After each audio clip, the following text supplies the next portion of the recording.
Okay, welcome everybody. Today is October 10th, 2018, and I'm Sean Kokoska, and I am fired up, guys. I'm here with Jana Caudill. Now, Jana and I, we go back about 22 years, believe it or not, and Jana, she's just, I've watched her career. I've watched how she has added significant value, not only to her team, to her clients, yet to the real estate community at large with her knowledge, her skills, her mindset, the demonstration of her habits and everything else. And gang, you have an opportunity today to get some advice from Jana. Now, the easiest way to do that is, by the way, if you're watching this live on Facebook, I'm going to encourage you right now, go to iconcoachinre.com. You'll see on the homepage, Jana's picture, you'll see register for the webinar. Just go ahead and do that right now. Leave Facebook, come over here to the Zoom meeting with us so that you can actually type questions to Jana in the chat bar of the Zoom meeting. And then she'll be able to add her knowledge, her wisdom to you, and ideally will address your questions and impact your trajectory in a powerful, powerful way. So as you all know, every single month I identify somebody like Jana, an icon of our industry, and then I have the pleasure of getting to know them through our pre-calls. Often I'll fly out to their office, I'll model or take a look at their models, their systems, their technology. I'll interview their people, look at their scripts, their dialogues, and everything I can absorb from them to make sure that they qualify as an icon, right? Then we're gonna do this icon interview for all of the real estate industry. And of course, it's free of charge, partially due to sponsors of this program like Listing Power Tools. Gang, if you don't know about Listing Power Tools, let me just show you this thing. This is the marketing box that they ship out to you for $30. And what it does is it levels the playing field. So I don't care if you're a brand new agent or a seasoned veteran, this box will level the playing field and make you look like an absolute rock star to your prospects. So thank you to Listing Power Tools. Now, without any additional posturing, without any additional delay, I want to welcome Jana Caudill to the group. Now, Jana is a successful mother of 4. She has 2 real estate teams, one up in Indianapolis, another one down in Florida, or close to Indianapolis, excuse me. Where specifically, Jana? Northwest Indiana. Northwest Indiana, forgive me. That's okay. Thank you. Crown Point. Crown Point, there you go. And then down in Naples, Florida as well. So in terms of distance apart, north-south, it's kind of hard to get much further than that, yeah? So she's gonna add value to us, teach us how to manage people from a distance, as well as how to get balance in your life. How do you raise a family and sell real estate? Sometimes it feels impossible, yet Jana's gonna show us how she does it and how she juggles it all. So Jana, welcome to our webinar. Thank you, Sean. All right, so I asked you during our few minutes before the webinar, what is the one thing, if there were nothing else that these people gained from their time with you and I, what do you want them to take away from our webinar? I would just say I'd like to give people hope when they're frustrated or down in the dumps, or they feel like everything that they're doing is just like they're on this hamster wheel and they just keep going and going, and maybe if things aren't improving, I just would like to give them hope that there's a better way, and you know, we're all on this journey together. I don't do it perfect, and I've not done it perfect.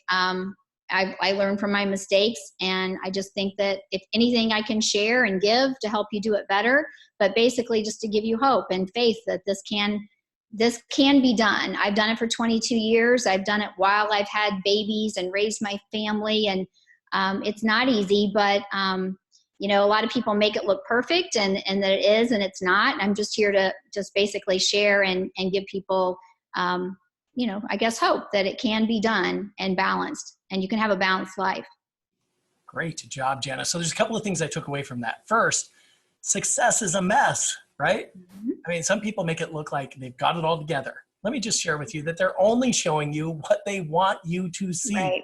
So when we compare ourselves to other people, gang, well, that's where most of our limiting beliefs come from. In fact, comparing ourselves or comparing other people to other people, I believe that kills joy. There's no doubt about that. It kills happiness, right? So if you're doing that, catch yourself. You can't control your first thought. You can control your second, right? So going back to success is a mess. In fact, when you said that to me just a few minutes ago, I real quick grabbed this little slide from one of the slide decks of our SOAR program. I want to share it with everybody just real quick.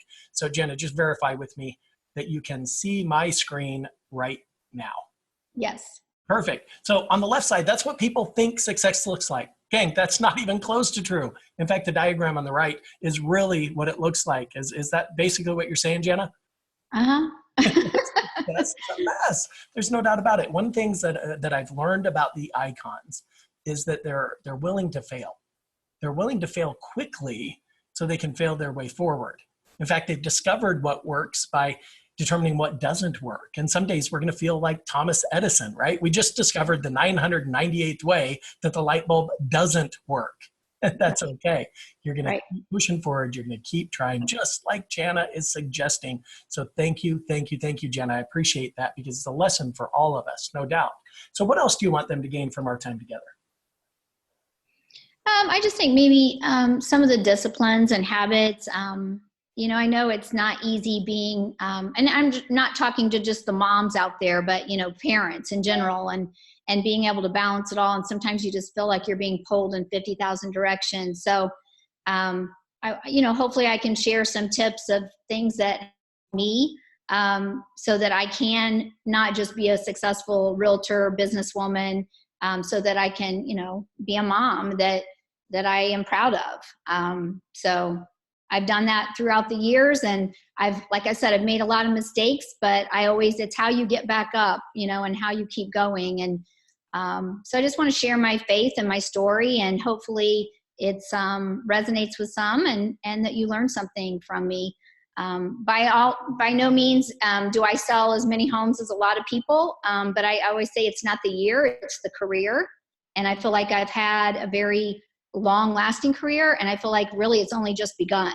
I mean, I've been doing this for 22 years, but I can see myself doing this for 22 more years, maybe in a different capacity, but at least I feel like I have more to share now than I did early on, if that makes sense. No doubt about it. So tell me, Jana, what do you believe are the greatest challenges that realtors face today?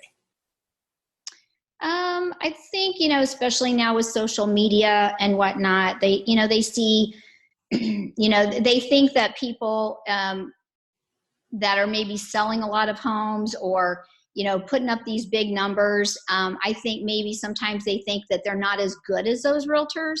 And I disagree with that.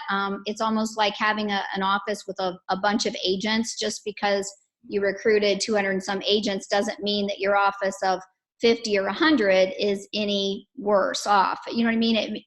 You're still great at what you do. And I just think sometimes people get down on themselves because maybe they didn't sell 150 million or however many units. And I've watched a lot of my friends even had a close friend actually even commit suicide. That was all driven by the numbers. And he had this goal that, he had to sell X amount of homes or so much volume. And if he didn't achieve that, he felt less of themselves. So I just think that so many realtors get tied up in all the numbers and having to be number one, but at the end of the day, are you really happier at the end of that year when you achieve that? Are you happier? So to me, it's about being fulfilled and giving a lot to my family, having, yes, doing what I do well, but it doesn't mean you have to be on top or number one or sell X amount of homes. So I think realtors get kind of all caught up in that. The young ones with just starting out, they want to achieve great success. They want what some of us have now, but they don't want to put in the time. So I just, not beating yourself up, doing it 1 year at a time, improving, constantly, raising your game, and just not taking yourself so seriously. I think I was way too over the top and too, serious about it. And I just, I find that when I relax with it and enjoy the journey, I'm a much better mother. I'm a much better realtor. I'm a much better leader. So. Fantastic. Well, you'd mentioned social media being one of the greatest challenges. What do you mean by that? I just think that people put on all the wonderful things. They don't put on the bad, too. And, they take the selfies and they're always looking their best and whatnot. And then I think it just sends the wrong message. I think that there's, it's great. And we put stuff on there too, but I don't believe in just putting your entire life on there. And I do think that there's more negative that comes from social media than there is positive. True. Well, I'm a firm believer that everybody has a Facebook life and then they have their real life. Yeah. And when we compare our lives to their Facebook life, well, how does that make us feel? Not very good. No question about that. So Right. great input. And I'm glad I asked that deeper question. So tell me, Jana, what would you say to an agent who's watching this right now that's really struggling with their production, struggling making ends meet? What advice would you give to them to increase their production as well as their profit? Well, typically, first of all, it starts with your mindset. If you are struggling and you're scared and all that, then, that's what's going to show. So finding a way to not let your clients see that, because typically it comes across that you want that sale. So to relax with it, to enjoy the journey, come from a place of abundance versus scarcity, come from a place of being helpful. Anytime, I never really calculated commissions or I just did a good job for people and I served people and I cared about the outcome. Not so much, it was never about the commission for me, ever. I made more money than, I had nothing when I started. So for me, it was just about doing a good job. And so I would say just, get in the moment, be where you are, put your cell phone up. Like when you're on appointments, you're with someone, be with them. Don't be constantly texting or on the phone or whatever, and just being present and helping people. And I think the rest falls into place. And if people know how much you care, then, they're going to, refer business to you. But remove the financial piece from it. That always helped me. I made money because I didn't strive to make money, if that makes sense. I've heard so many people say that is when they give up on the money aspect of it, when they stop focusing on that and start focusing on the things they can control, well, Right. then the money is the natural byproduct of all of that, right? See, Right. so many people, they want to set accountability structure around how much commission dollars are coming in. Okay, way too much stuff outside your control. You can't control the buyer's credit score. You can't control the seller's equity position. You can't control their mindset and their past, which has given them that mindset, right? Too many things outside your control to set accountability structure around gross commission income. Now, you should have targets in place. Don't misunderstand me. You should have goals in place and expectations. Yet at the same time, to set up accountability structure around that, I don't think it's that wise. Others will track number of contracts, buyer agency contracts, listing contracts, buy-sell agreements, right? Again, way too many things outside their control. Or even number of appointments. To set up accountability structure on number of appointments, recognize that first, motivated prospects, well, they're located, they're not created.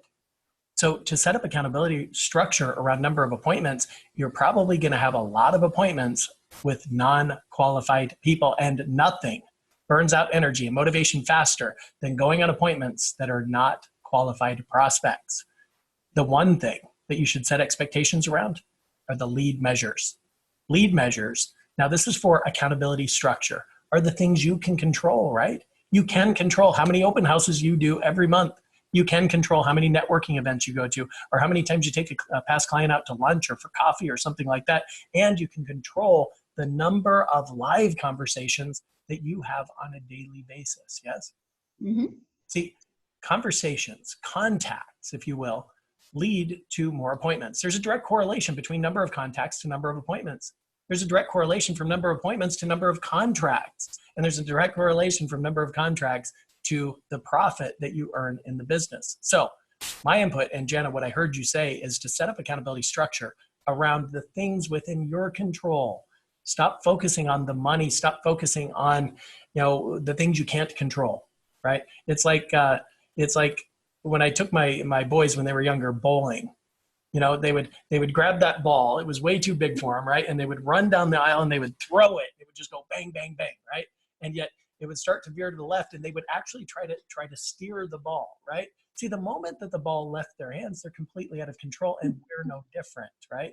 So many people want to focus on things they can't control, and what that creates is victims. Yeah. Well, just let go of the outcome. I'm a simple girl. I've always just done things simply and have conversations with people and get into relationship with them, and just come, like I said, come from a place of being helpful and just let the rest fall. where it is. And it always worked well for me. Right. And yet, Jana, that sounds awesome. Yet, let's just say I have one pending contract right now, and it's got some problems, right? How do I let go of the outcome? You go get more. It's a law of numbers. So, from the beginning, it was always list to last. Someone told me that, and it's rang true in my head. So I was constantly just trying to get, more listings. And so if you only have one, then yeah, of course you're going to worry. So I just, you just throw it all out there and you see what sticks. And at any given time, things would be coming your way. So, I don't know how to remove that fear. I've had team members who have had that fear because they didn't have money to pay their bills. I've even tried giving them money to help them, relax and calm down and go through that moment. But they're just always, they can't release it. So I don't really know how to help someone get through that. I'm a person of faith. I'm a woman of faith. So I always say worry ends where faith begins. So for me, I had enough faith in myself that I remember my husband saying, "Are you ever going to make any money?" Like in the beginning. And I just said, just trust me, just give me some time. And so I had my own personal faith. I knew I could do it. And I just have to compartmentalize and not worry about the money coming in. I just throw 100% into giving and doing. And I always say, in order to do more, you must be more. So if things weren't happening, I took it upon myself to learn, and I jumped in. I learned from you, Sean. I went to Bayer University before I taught with you, and Howard Brinton's Star Power. I listened to those CDs, tapes back then. That shows you my age. But the tapes and the CDs, and I just listened to people who did it better than I did it and became a student of the game. So I would encourage them to just be a sponge, watch what people do, watch what you can learn from people, what they do well, but also what they don't do so well. Some of my best lessons were learning from rainmakers or people who had teams that, made a lot of mistakes. And I just kind of watched and thought, okay, what can I do? What can I not do? I've learned from my own mistakes. But I would just say, commit to being intentional and having the disciplines and the daily practices. And it's time on the task over time. And tiny tweaks can lead to big changes and big successes. It's not going to happen overnight. There are so many things that you just said that I want to drill down on. First, you must be more to do more. Right. I love that quote, by the way. That is phenomenal. I wrote it down. You must be more to do more. Now let's talk about your state of being. It's how you show up to the world. It's how you show up to the marketplace, right? There's really 4 things that impact your state of being. First, it's your knowledge. Knowing what to do, knowing what to say. Second, your skills, knowing how to do it, how to say it, right? Third would be your mindset. Is it empowering or is it limiting? And fourth would be your habits. So Jana, from your perspective, the knowledge, the skills, the mindset, or the habits, which do you think is the most important? I'm curious. Mindset. Mindset first and foremost, because if you, my mom always said, if you think you can, you can't. If you think you can't, you're right. So it's just, I think it's attitude. It's, that's 90% of what we do. And then the rest, it's the skill development, regardless of what profession you're in. It's just diving in, learning from the best, implementing. And obviously, they're all important, but I think first and foremost, it's mindset. Absolutely. Now, you mentioned listening to the Star Power tapes.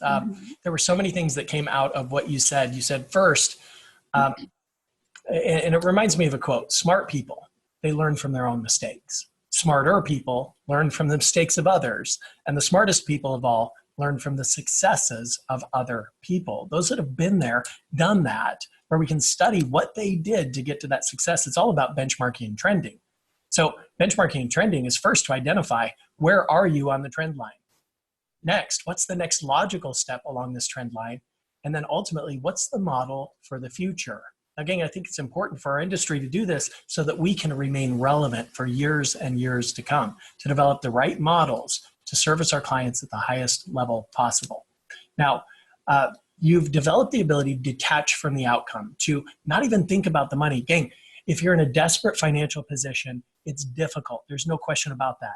Yet if you need that sale, it's going to come through. It's going to come through in your voice inflections. It's going to come through in your actions, your body language, and everything else. And you're going to end up with what I call commission breath. And gang, that stinks. Nobody likes that, right? We don't want commission breath. So it's about engaging in abundance to really, rather than focus on need, here's my input. Focus on gratitude. When you focus on gratitude, you'll receive abundantly more, because where your attention goes, your energy flows. When you focus on gratitude, well, you receive more things in your life to be grateful for. I think we can all learn that lesson. In fact, it doesn't hurt to hear that daily. Would you agree with that, Jana? Absolutely. No doubt. So I've got a whole bunch of questions here that I want to ask. Now, I know that you've closed well over 400 transactions in a single year. Yet let's not start there, okay? Because there are very few realtors that reach that level of success. There's no question. Yet I want you to rewind the tape, okay? Like when you're brand new to the business, what did you do to get your very first sale?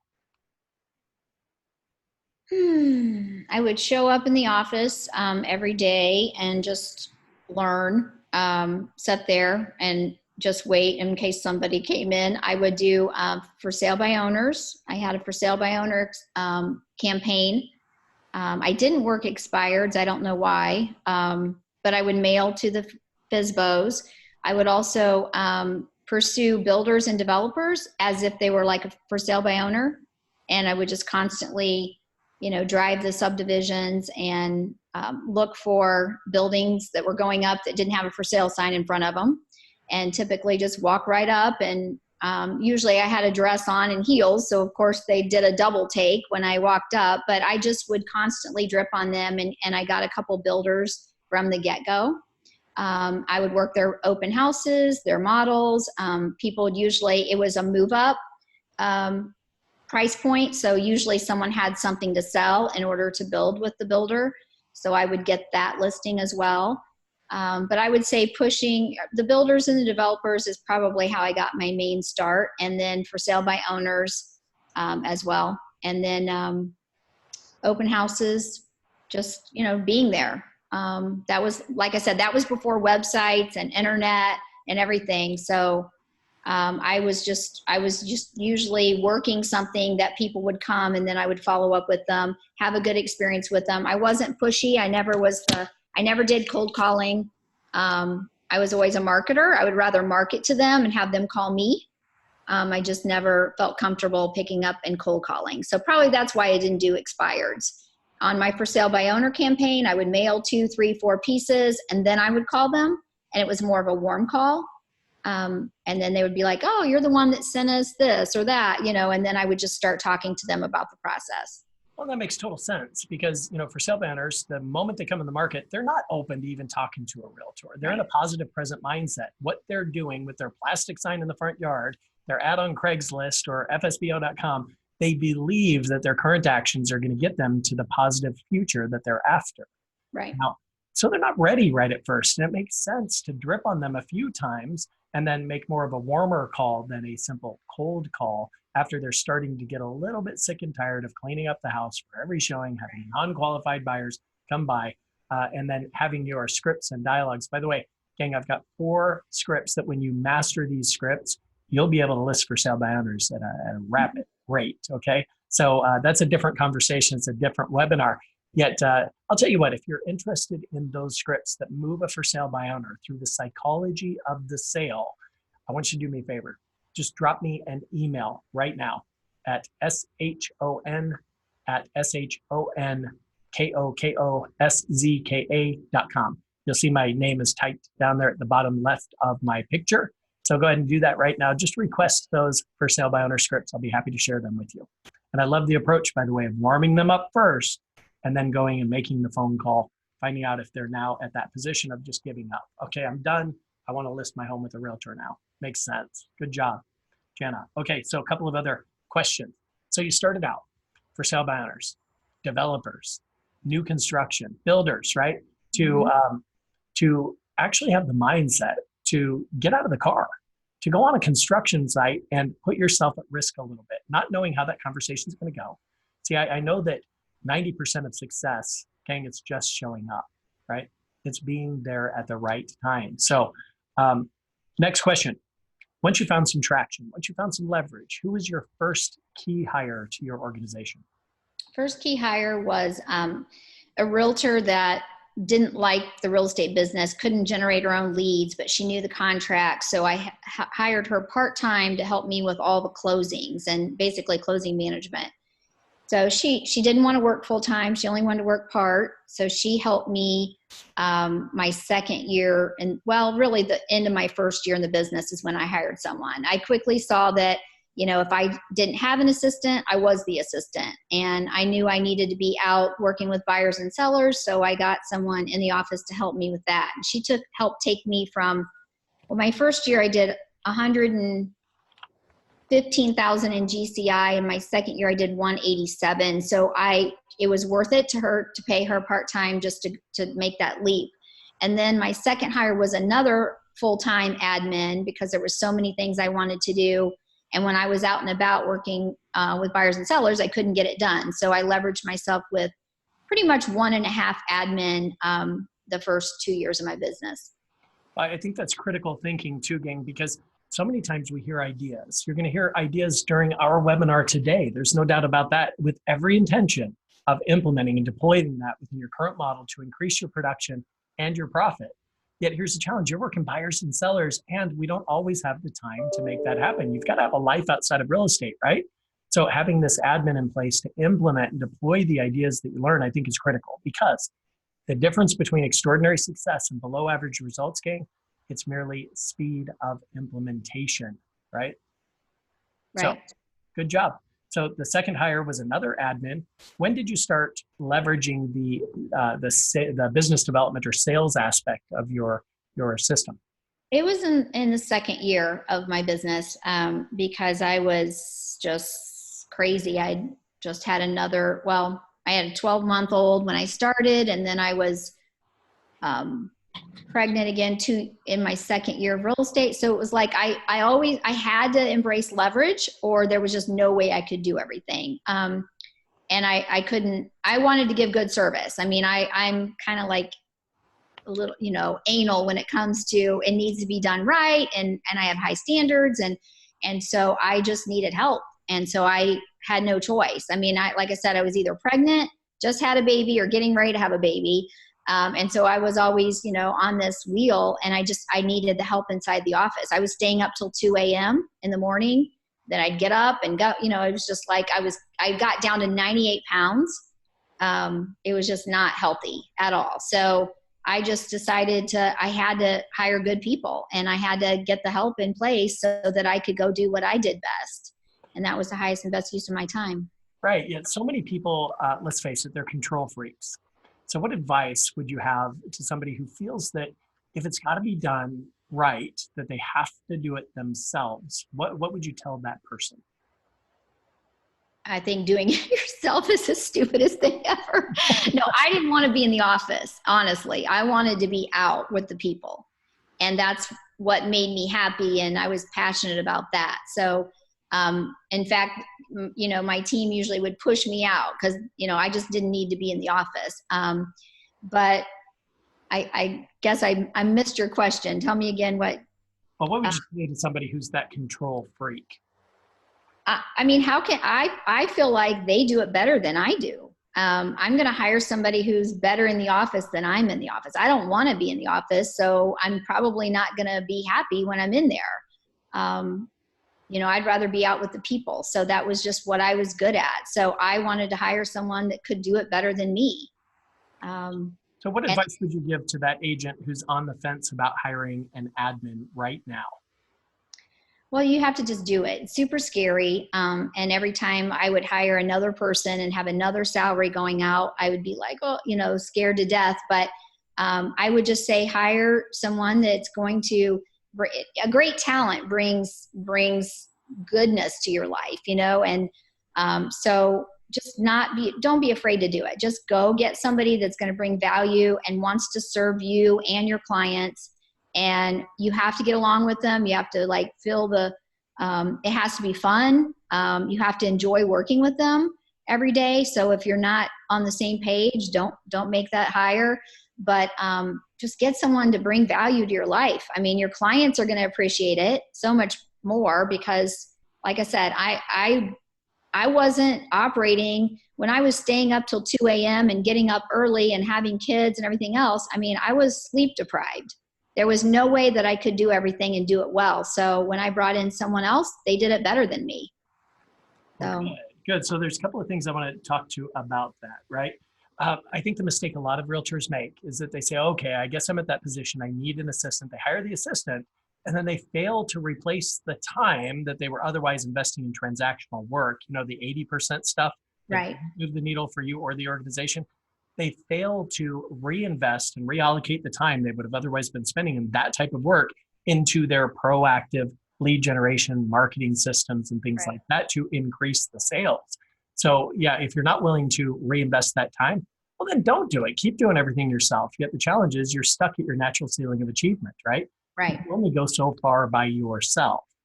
And for you, and I'm talking to you right now, all of you, for you to increase your production, your profit, the only thing that's going to help you do that is leverage.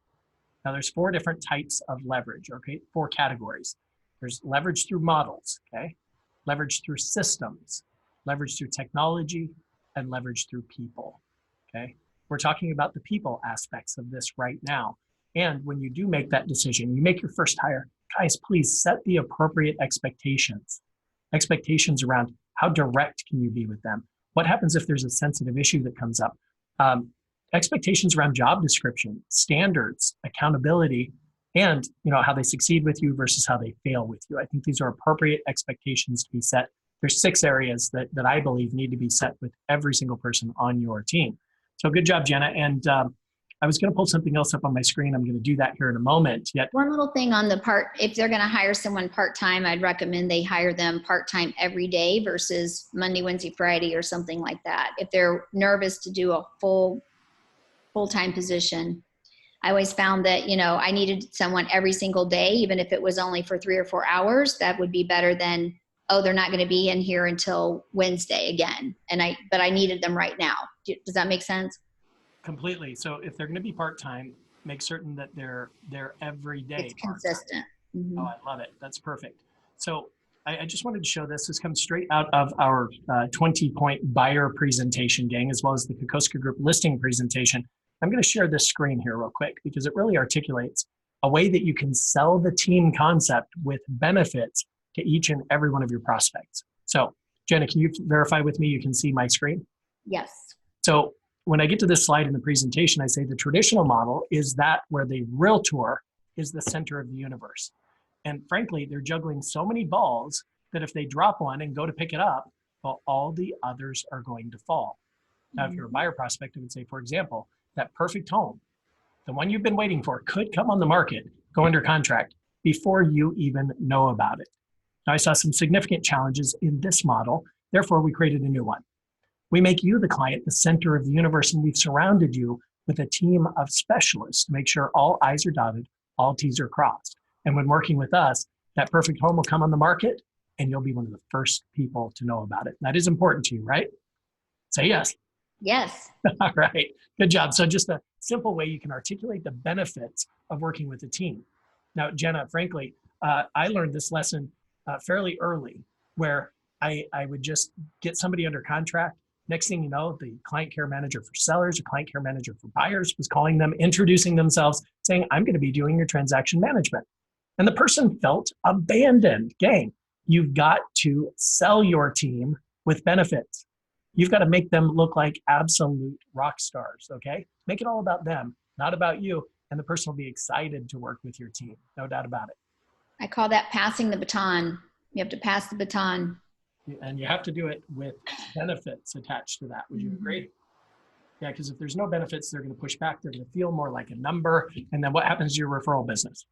Yeah, that's right. It goes down, right? We don't want that. So do you mind, and I didn't ask you your permission for this, and if the answer is no, it's totally fine. Yet, would you share with me how you compensate your teammates? So the girls in the office are all on salaries with a bonus based on our production, because I want them to be excited about, when we close a deal. So they get bonused on both the buy and the list side. And then all the salespeople are straight commission. And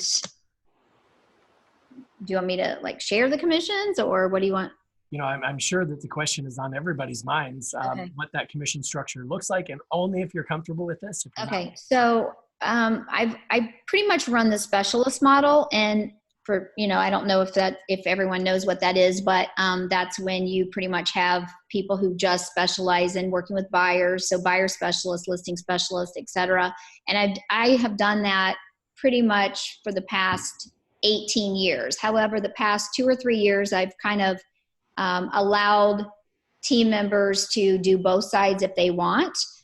For their own personal sphere. So I do have 2 listing agents that just do the team listings, and those are the listings that, let's say, past clients call in and they were calling for me, then those are assigned to 2 trained team listing specialists. So those are paid out differently, and they're not paid out any more than 30%.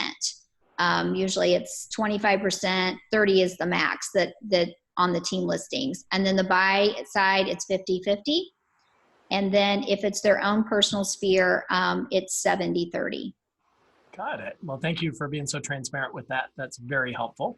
Let me ask, how do you retain your team members? What's the glue? Well, I've had many come and go throughout the years. Some just switched careers. Some tried it on their own, for various reasons. But I have had several that have been with me for a long time, or for long spurts anyway, 10 years, 7 years, 14 years.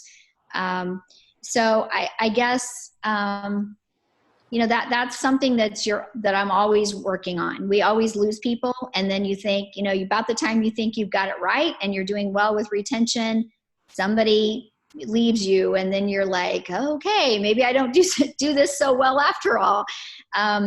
But I guess for me, I try to be fair. I try to be honest. I try to help them. I try to have a strong team value proposition as a leader. And it's not just about me. It's, I give them a coach. I give them training module.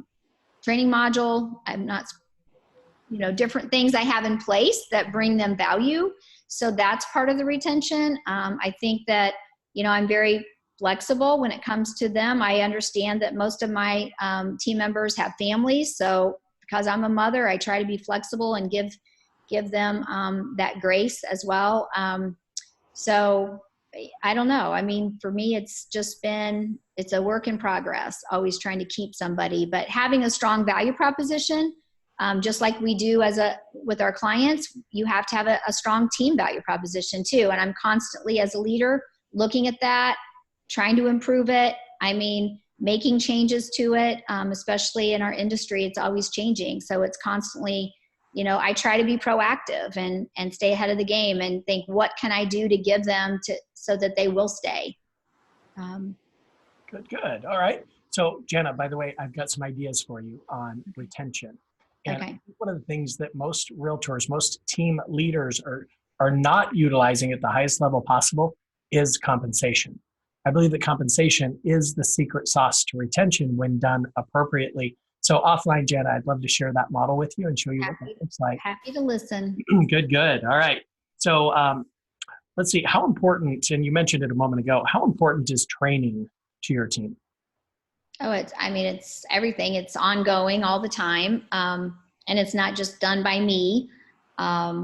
I feel like I can only give so much, and it's almost like your kids. I mean, you can tell them and tell them and tell them, but if somebody else tells them, they hear it differently. So I try to have, diverse training and bring in, guest speakers. I have a team coach for everyone. I actually have a life coach that they get to tap into, which has nothing to do with real estate. I mean, they can just call this person and talk to them about whatever problem may be blocking them from their moving forward. So, but it's ongoing. They need to be learning based. I mean, that's one of the key hires, that I make. If you're not learning based, I mean, I'm learning based. I still read books. I go to conferences. I'm constantly feeding myself. So I want people on my team to have that thirst for knowledge, just like I do.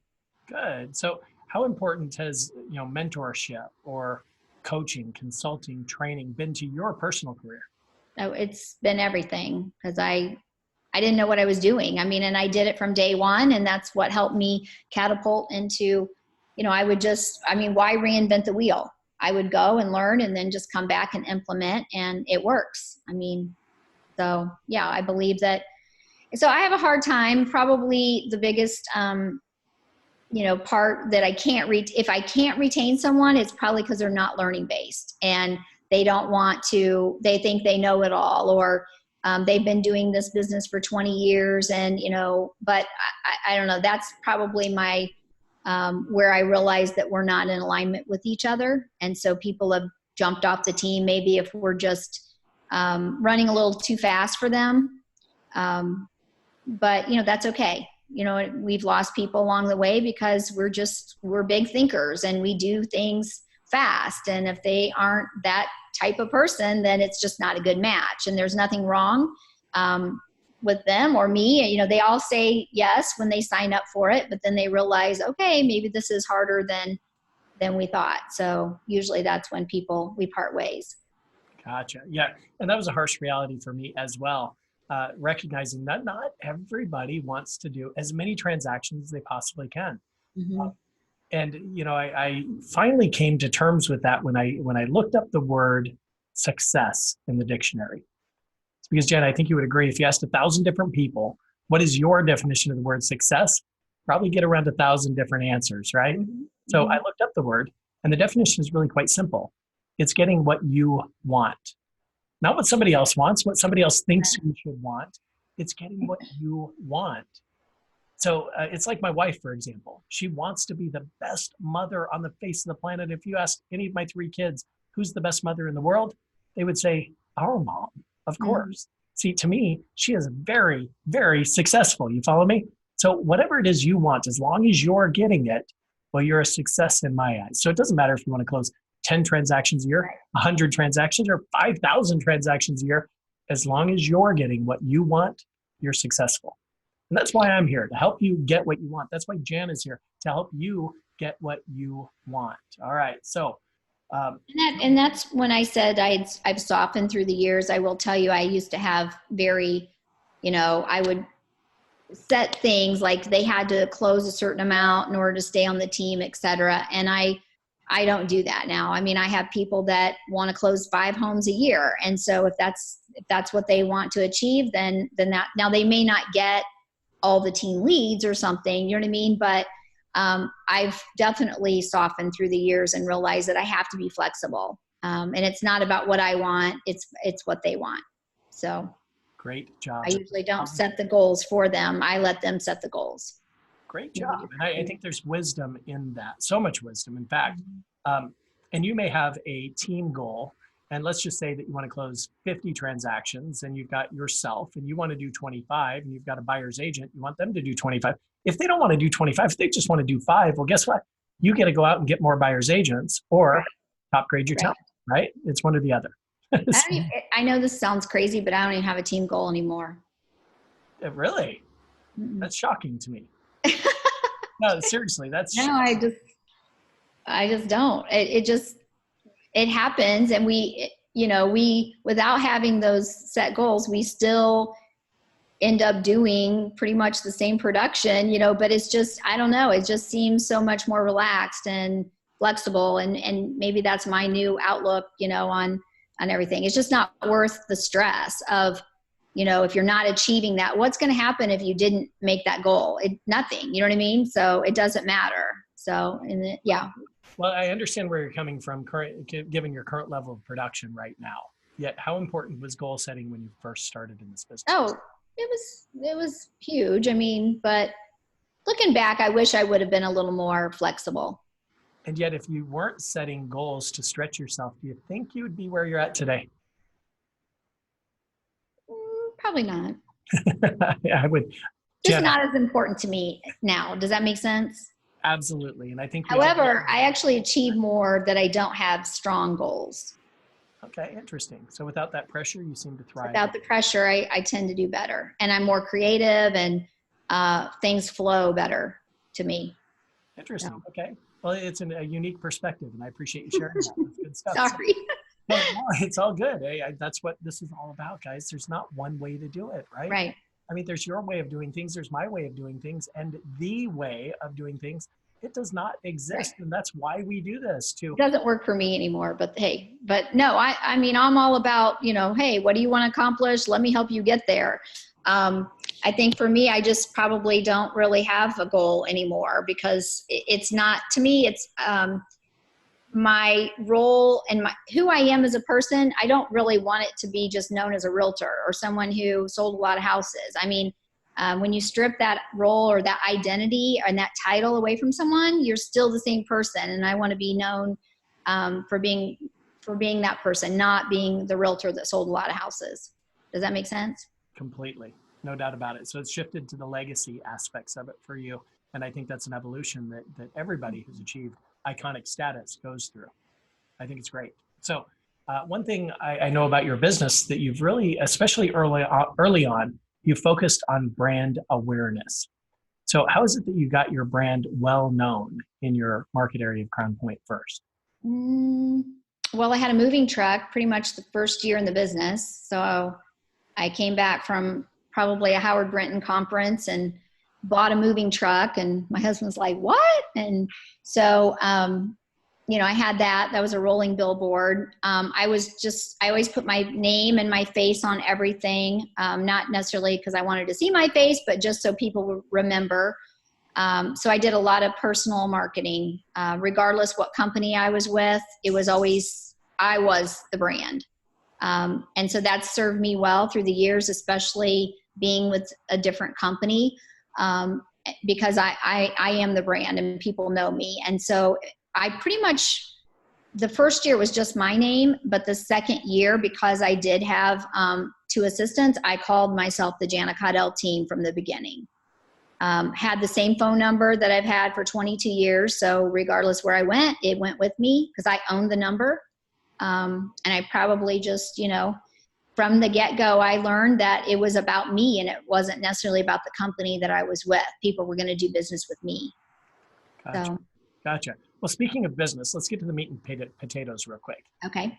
Where do most of your leads come from? Are you buying them? What does that look like? Okay. So, now it's a lot of past clients, personal referrals, Commissions Inc. I have 2 Commission Inc. websites, one for Naples, Florida, and one for Northwest Indiana. So we do get a lot of business from that. Agent referrals and signs. We, especially in Northwest Indiana, they'll say, well, we just see you everywhere. So that brand has, but then expireds and for sale by, not so much for sale by owners now, but expireds would be probably about the 5th one. Okay. So. Good. Do you do any direct mail? Only a couple times a year. I kind of fell off on all that. Okay. We do our database mailings. We'll hit just listed, just sold. We do all that still. Usually around it's around the listing. If we want more listings in that subdivision, we'll hit 250, 500 homes. Just listed, just sold. Is it a postcard? Is it a form? Is it postcards? Postcards. And what's the call to action on those postcards? It's all results driven. It's, CMA, getting results, just sometimes it's a guaranteed sale program that we'll offer. So it's just basically showing results because that's what sellers want. They want.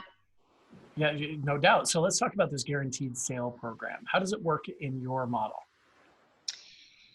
Well, we go in spurts when we offer it or not. So it's a great way to make the phone ring.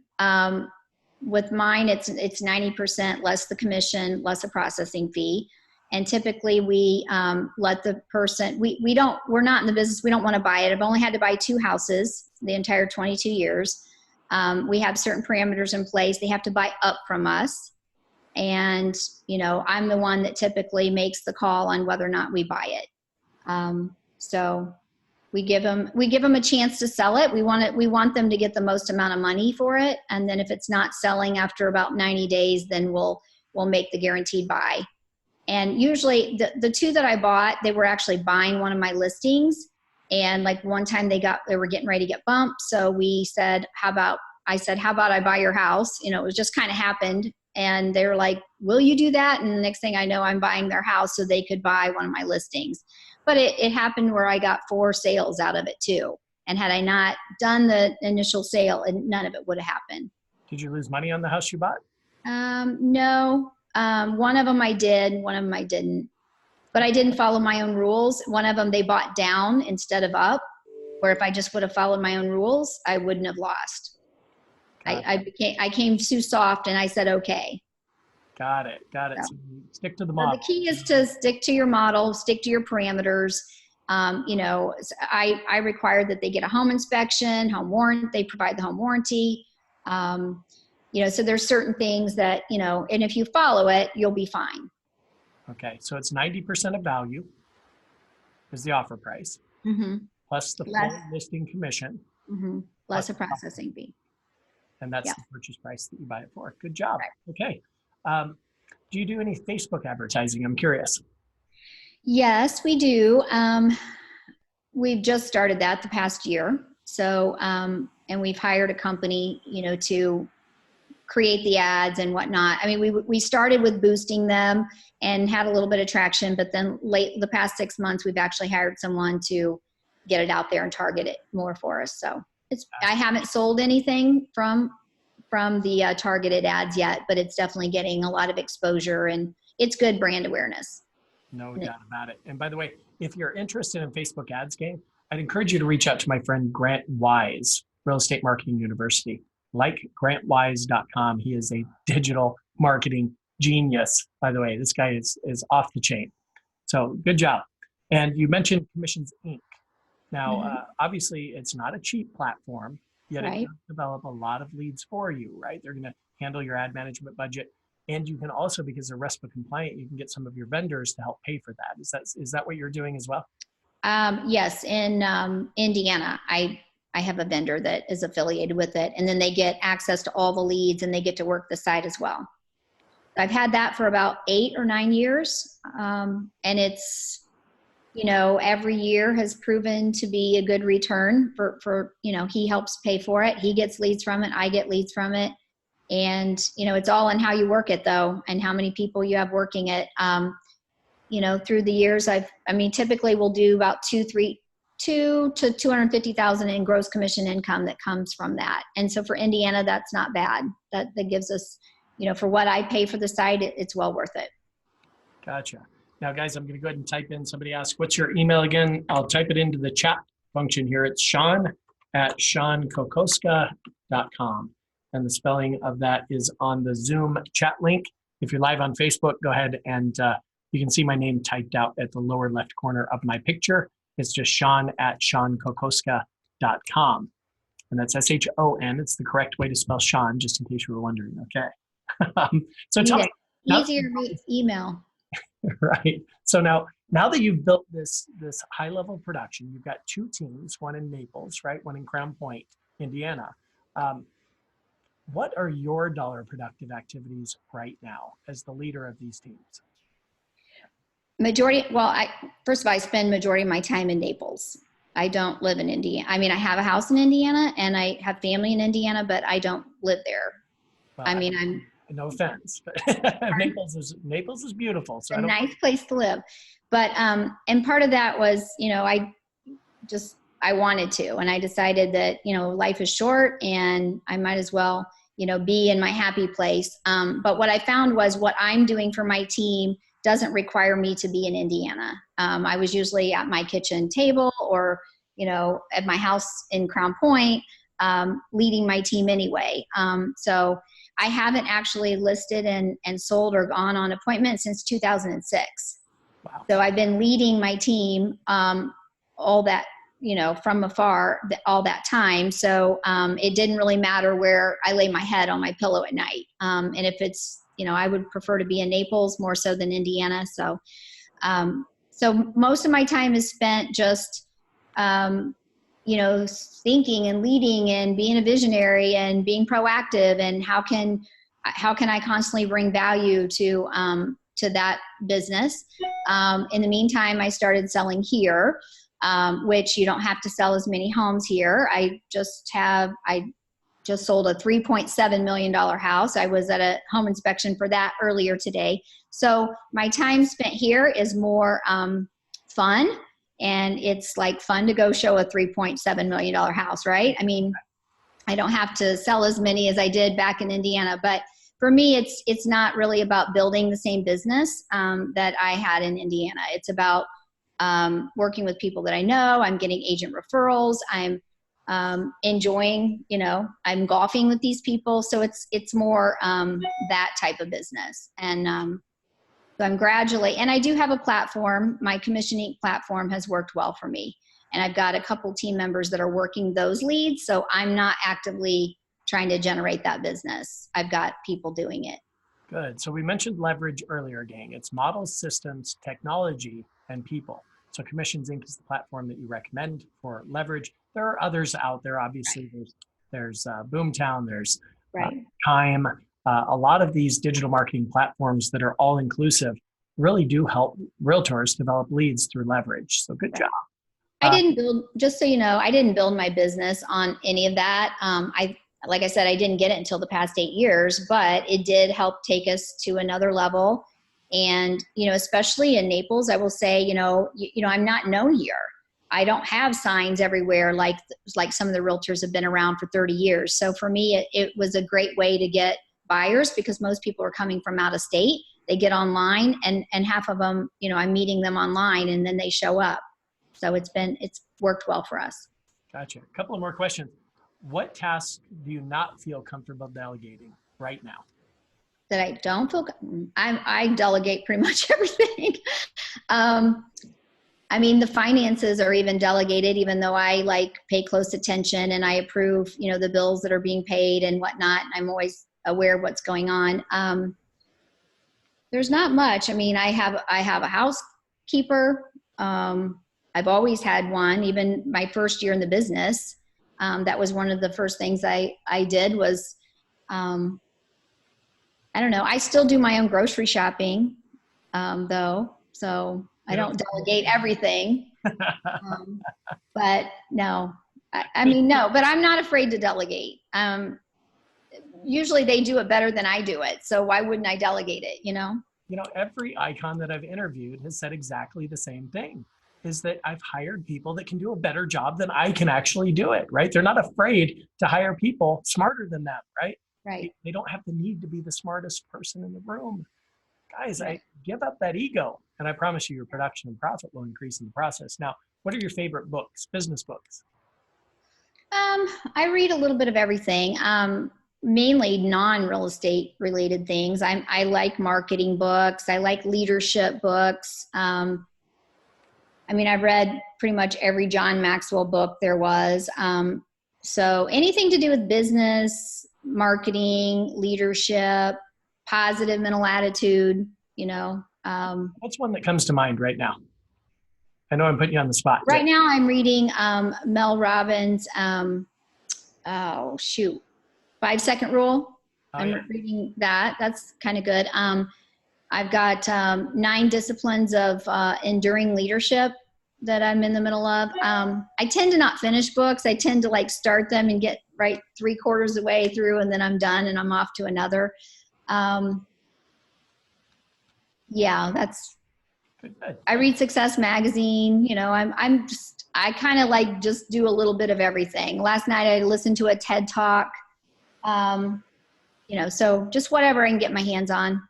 Things to sharpen you every single day. I love what President Lincoln said. He said, "I don't think much of the man who's not a better person today than he was yesterday." So real quick, favorite quote? I like anything from the Bible, scriptures. I get a lot of my lessons from going to church, and I tend to sit there and start thinking about business while I'm in church. And I don't know that that's a good thing or not, but a lot of scripture. And I would say I'm going back to probably my parents. Can't, never did anything. If you think you can, you can. If you think you can't, you're right. Just I like all positive quotes. Like I'm into reading. I have healing cards that I read every morning. I have melody beady cards. I have just anything with faith and God-based. I'm typically, I read, and that gives me what I need to get my head on straight and tackle the day. Good. So getting your head on straight, getting that mindset right. Have you got a list of things you never do? Like a list of nevers or a list of always? Oh, like what do you mean? I don't. What do you mean never? Well, I'll never do this, or whatever the case is. I'll never let the sun set without returning a phone call, is a good example. I never compromise my integrity. If I feel like I'm not in alignment with someone or something, or a company or an organization or a leader, then I typically figure out either a way to get into alignment, and if I can't, then I usually remove myself from the situation. Good. So I feel like that I've protected my character means a lot to me. Other people may have an opinion of me, but I know deep down that I'm a good person and that I mean well, and so I try to live right and do the right thing, and good. It's always worked well for me. Good job, Jana. How about a list of always? Well, always do your best. Always, if you don't have, my dad always said, you never half-ass anything. So if you're going to do something, do it well. If you can't do it well, then don't sign up for it. So if you always say, I love you, and kiss your kids goodnight. And I would say make memories. This business is just not about making money in another sale. It's about, putting balance, have some self-care, have some self-respect, put yourself first, honestly, and not feel guilty about that. I'm looking at a sign right now I actually have in my kitchen. It says, be grateful, kind, and honest. I actually wrote that for one of my kids to read, but that's probably always be grateful, always be kind, always be honest. I love it, Jana. Good job. Now, a question came in from the audience real quick. Do you work with corporate relocation and third-party relocation companies? No, I used to, and then the referral fees got so high, it was crazy, and so if someone calls us, yes, we'll do it, but we don't go after it. You're not actively pursuing it. No. Because some of those referral fees as high as 39%. Yeah, I think it's higher. Okay, well, good stuff. Jana, I've got a couple of pages of notes here. I am super excited that you took the time to be with me today. Thank you. I feel like but wants to contact. Can you? Okay, it broke up there just for a second. Okay. All right, so last thoughts, parting words of wisdom, Jana, go for it.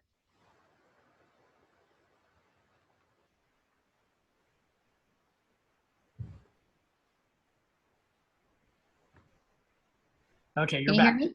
Yep. Okay. Okay, last thoughts, parting words of wisdom. Go for it real quick. Oh, just be who you are, and, just fake it until you become it, basically. If you don't know what you're doing, just pretend like you know what you're doing until you can figure it out. Have that positive attitude. Just slow and steady wins the race. I know everyone's just trying to get out of the gates, but if you just concentrate and you're focused and you're intentional, you're going to do well. Look at your numbers. Don't be foolish in how you spend it. I was really good at bringing in the income, but it would go right out the door. So I quickly realized that I was a businesswoman and not just a salesperson. So I think the sooner you treat it like a business, and even with your hires, if it's not working out, I know I've not been liked all the time because maybe I got rid of somebody. But if they're not bringing you value and your clients value and helping you, then it's time to let them go. Doesn't make bad people, does it? Just makes them unemployed. Right. And so, and again, I think sometimes that I've gotten the bad rap on that, but you know what? It is what it is, and I have to take care of my business and and my clients. And if a team member isn't performing or living up to that, then it's time to let them go. But I think in the end, just, for me, I was always a night person. So it doesn't matter. You don't have to be in the office to work. You can work wherever you're productive, is what I would say, and if you're not a morning person, then stay up and work late at night. It doesn't matter. So just be you and be yourself, and the rest is going to fall into place. Good job, Jana. Well, I trust everybody got significant value from the webinar today, and our icon, Jana Caudill.